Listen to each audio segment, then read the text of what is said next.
네, 일본을 방문한 앙겔라 메르켈 독일 총리가 아베 총리의 면전에서 일본의 그릇된 역사 인식을 꾸짖었습니다. 과거를 인정하고 사죄하는 것만이 주변국과의 화해를 위한 전제 조건이라며 역사를 정직하게 직시해야 한다고 강조했습니다. 네, 국제부 연결합니다. 전준영 기자.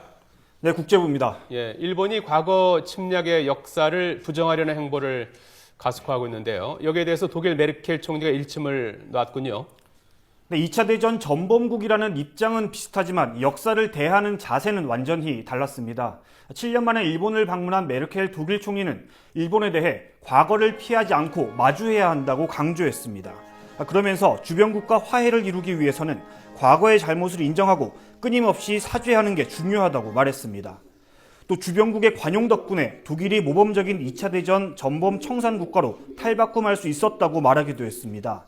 사실상 침략의 역사를 부정하려는 일본을 우회적으로 비판하는 발언이라고 볼 수 있는데요. 과거사 문제로 주변국가와 갈등을 빚는 아베 정권의 역사 인식에 대해 반성을 촉구한 것으로 해석됩니다. 아베 총리는 이번에 메르켈 총리를 불러서 일본의 전후 평화주의 행보를 선전하는 기회로 삼으려고 했는데 오히려 체면을 단단히 구긴 셈이 됐습니다. 메르켈 총리의 말을 직접 들어보시겠습니다.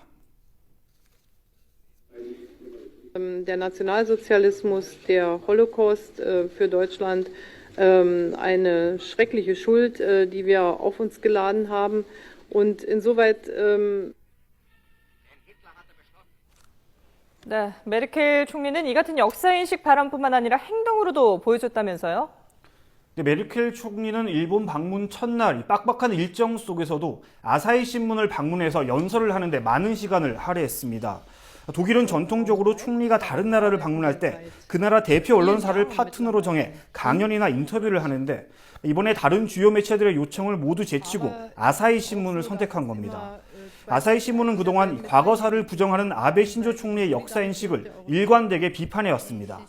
지난해에는 우익들의 불매운동과 테러 협박에 시달리면서 수십 년 전 위안부 강제 동원을 증언한 기사를 취소하는 등 우여곡절을 겪기도 했습니다.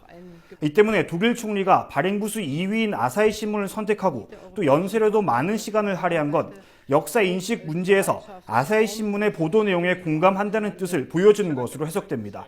메르켈 총리의 강연 내용을 잠깐 들어보시겠습니다. weil sich Deutschland auch der Auseinandersetzung mit seiner Vergangenheit gestellt hat, gelegt haben, wenn ich an Gerichtsverfahren denke, wie die Nürnberger Prozesse zum Beispiel.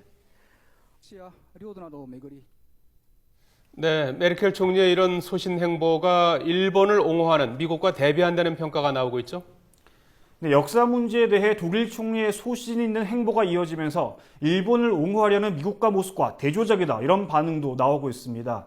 특히 최근 웬디 셔먼 미 국무부 차관의 발언과 이 메르켈 총리의 발언을 비교하는 목소리가 많습니다.